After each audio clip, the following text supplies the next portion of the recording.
Hey everybody, what's up? Thanks for joining me for another video. My name is Patrick. I'm a human, a husband, a dad, a business owner, a musician, and a YouTuber. And on this channel, we talk about all of it. And guess what? I'm really excited because I got a new piece of gear. It's New Gear Day. I can't wait to share with you some of my favorite new features on the M1 Max MacBook Pro 16-inch laptop from Apple. Let's get into it.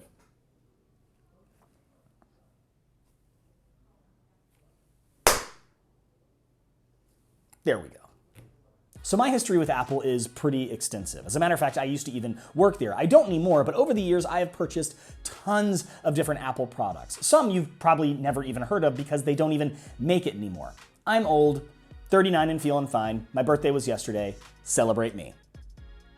Anyways, out of all the computers I have purchased from Apple, this is by far my favorite. This is the 16-inch MacBook Pro with the M1 Max chip inside of it. Now, I want to explain that M1 Max chip for just a second. And if you already know exactly what I'm going to talk about and you know all the specs and you know why this is important, just skip ahead in the chapter markers to where I get to some of my favorite things about this machine. But for those of you that don't know, over the years, Apple's been kind of a unique company because if you went to, let's say, Best Buy to buy a Dell, you're dealing right out of the box with tons of different companies. You're going to Best Buy, which doesn't make Dell, Dell makes Dell, and then you're opening that computer and it's using an operating system made by Microsoft. So even just to get the thing turned on, you're dealing with three companies that do not necessarily work well together. So if you have an issue or if you want certain software to work with certain hardware or vice versa, you might have a bad time. I'm not saying PCs are bad, I'm just saying Apple's different. See, when you go to an Apple store, you go to the Apple store and buy a Mac made by Apple. It has internals that were designed and assembled by Apple. It has an operating system designed by Apple. It has applications like GarageBand and iMovie made by Apple. So all of these things were made to work together seamlessly. And if you had an issue with any of them, you went back to one company, except for when it came to the processor.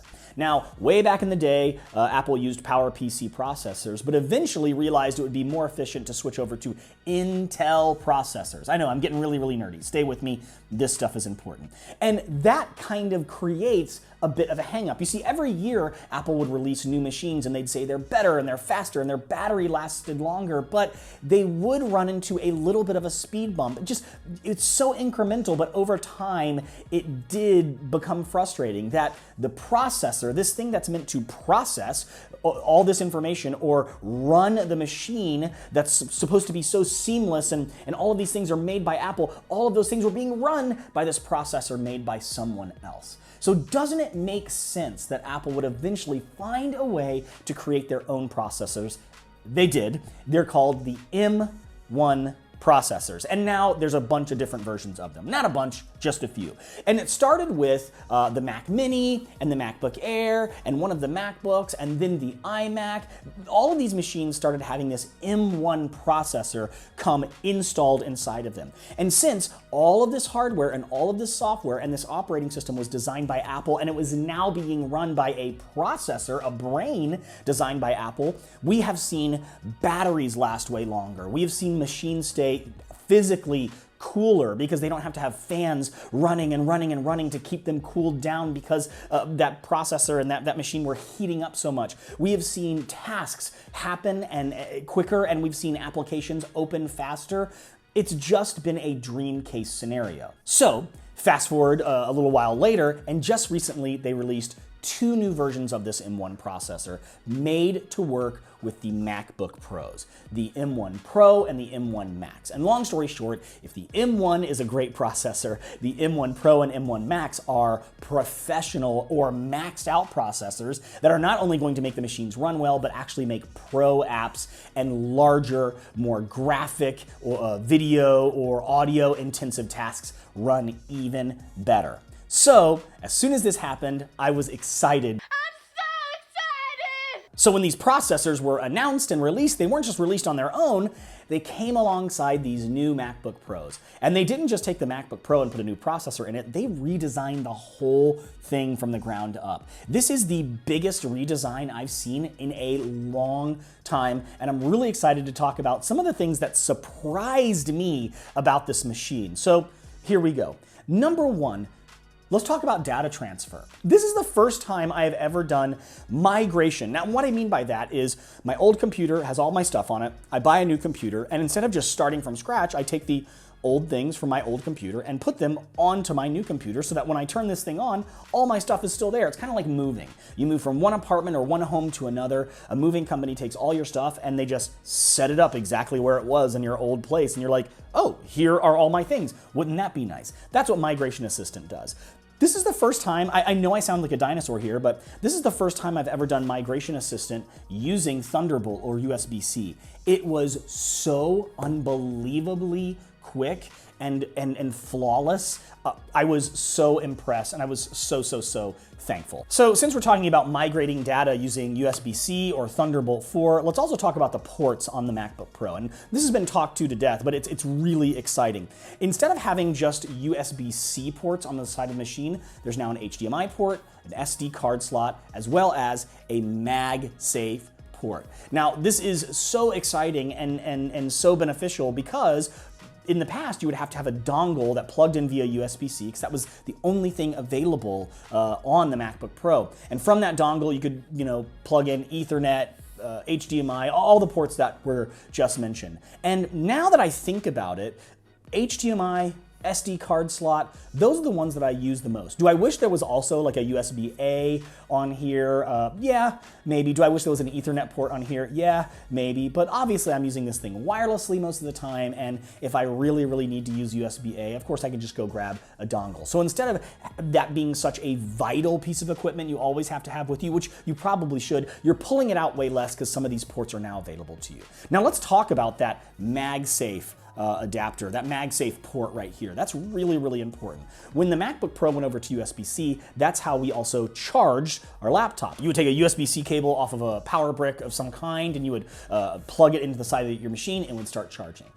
That was kind of a big deal because longtime Apple users were like, when you released the MagSafe, we loved it. Why did you get rid of it? And it was kind of a classic example of Apple being like, oh, we know what's best. Let us do us. You do you. And we're like, no. I think we know best in this situation because the MagSafe port here creates a magnetized charging scenario where if you bump the side of your computer where that MagSafe cable's plugged in, it doesn't rip the whole thing off of your desk. It pops off very safely and your computer doesn't even move. It's a really strong magnet, but if it's pulled really hard, it just pops right out. That's something that we wanted to stay on our laptops, and they've now added it back. And I think it's very rare for Apple to say, hey, listen, we were wrong. But they did, and they were right that they were wrong, and now we have that MagSafe adapter and that MagSafe port back. I couldn't be more excited. Well. How the turntables... The other thing I noticed right off the bat when I was using this machine is it doesn't feel thin, and I like it. You see, over the years, phones, computers, every single company is trying to make the thinnest thing possible. And I've always been one to say, listen, we don't care if it's a little bit thicker if the battery lasts longer. We don't care if it's a little bit thicker if the camera is great or the machine stays cool and doesn't get super hot because all of those parts are in a very thin piece of metal, right? So now that they have made this really powerful machine, they've kind of just embraced the fact, in my opinion, they've kind of said, yeah, it's gonna be a little bit thicker. It's not thick by any means, thick. But it's not this thin machine that's gonna get super hot all the time. And I think it's Apple being like, yeah, you want a pro machine? Well, this is what it's gonna be like. It's gonna be a little bit thicker, and I am fine with that. And I noticed it right off the bat. Moving on, as you open the machine and begin to use it, it looks like the entire display is just what you want to see. Now, I know that sounds really funny, but in the past, MacBook Pros and other laptops have had this thick black bar going around the display, the bezel, if you will. And now with these new MacBook Pros, now that they've made this super thin bezel, it looks like all display. It almost looks edge-to-edge display. Now, I'm sure I'm gonna be complaining about this in just 6 months. I'll be like, I can't believe how thick this bezel is. But for now, it's super thin. It looks like I have so much more screen real estate, and I probably do since I went from a 15-inch model to a 16-inch model, but I'm just loving the fact that this beautiful display isn't hindered by black bars around the whole thing that seem like they're 4 inches thick, when in reality they weren't. But now it's so much thinner, and it's just huge display, huge real estate for me to work with. So there were some significant upgrades made to the keyboard. The previous keyboard on previous MacBook Pros was garbage. It didn't feel good to type. It didn't sound good to type. I know that may sound really, really weird. So I was expecting big things out of this keyboard when I first got this new MacBook Pro, because I knew they had made some changes. I opened it up, I began typing. At first, I wasn't super impressed, I gotta be honest with you. But over time, I have fallen in love with this keyboard redesign. Mainly the fact that they removed the touch bar. The touch bar is no longer on the MacBook Pro, and having normal function keys, when I look down and I just see volume, I see brightness, I see mission control, I see the Siri button, I see the do not disturb button, along with F1, F2, F3, F4. That brings me so much joy. So keyboard, huge upgrade. And one thing on the keyboard that's been a huge upgrade for me is the fingerprint sensor. My love-hate relationship with fingerprint sensors on Macs has been well documented. It would work half the time for me on my old machine. Sometimes it would not work at all on my old machine. It wasn't very tactile, whereas now it's an actual button. So I didn't know if I was using it properly on my old machine. Now, the fingerprint sensor on the keyboard in the upper right-hand corner is so much easier to use, and it's so much faster. Love these upgrades. Love the keyboard upgrades. Thanks, Apple. Hey, in just a second, I'm going to get back into some of the features I love about my new MacBook Pro, but I wanted just to pause really quickly and say, if you're enjoying this video, if you're loving this content, maybe you've seen a couple of my videos before, click subscribe. I would love for you to see what we've got coming out in the future, and I'd love for you to dip back in the past to see some of the cool stuff we've talked about in the past. Click subscribe, join in, I'll see you in the next video. Okay, back to the MacBook Pro. Now, this is a little bit less of a day-to-day function that might excite people, but I have not heard the fans turn on this computer once. So let me just explain this a bit further. You see, in the past and currently, when a machine begins to work on sometimes really intense tasks, or just sometimes it's just you got a couple things going on at the same time, the machine needs to stay cool for safety reasons. Not only your safety, but its own safety. It doesn't want to literally melt. So in the past, in order to circulate air and make sure things were functioning properly, you would hear fans turn on, and sometimes they sound like a jet engine, just like real bad. But now that these M1 chips are made to work efficiently with everything else that Apple has designed, you're not going to hear those fans turn on. Like I said, I haven't heard them once. I'm sure I will at some point. But you'll see on the bottom here, they've got these great cooling systems, these slots that are bringing in air and making sure the machine stays cool. So not only am I blazing through like really hard tasks on my MacBook Pro, but the machine is super quiet, and I'm not going to be sitting at a coffee shop working and then all of a sudden people think there's a helicopter taking off of my table. So quiet machine, happy machine. I'm really loving the fact that it stays cool, and I haven't heard the fans go once. It's great.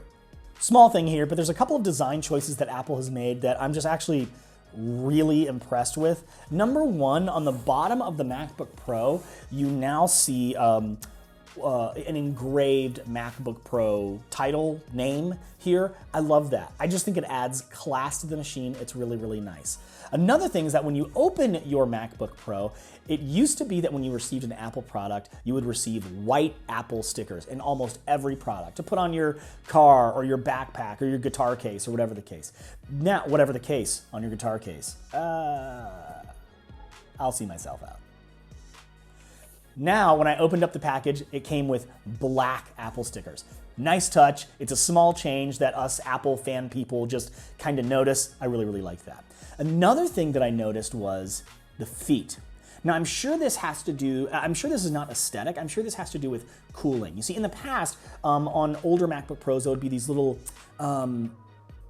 not stands as much as just little rubber bumps that kind of lifted the machine off of a table. But you've noticed that if you moved the machine across a table, you would hear because every crumb was still like rubbing up against the bottom of that machine, and it scratched so easily. Now, I'm sure this is a cooling feature. It lifts the machine off a table. Air can get into those vents that we were showing off and talking about a little bit earlier. But I also love this feature because it looks really cool, and also, if I slide my computer across a desk, you don't hear the bottom scraping anything because it's just high enough where something small is just gonna go right into the machine and you're never gonna notice. It's a small design touch, but I really, really like it. So this title here, the black Apple stickers, these little stands, these little feet on the bottom of the machine, I love small stuff like that that just makes the user experience better. Here's another one I never thought I would say. The speakers on this computer are amazing. They're not just a little bit better, they're not just a little bit louder, they are amazing.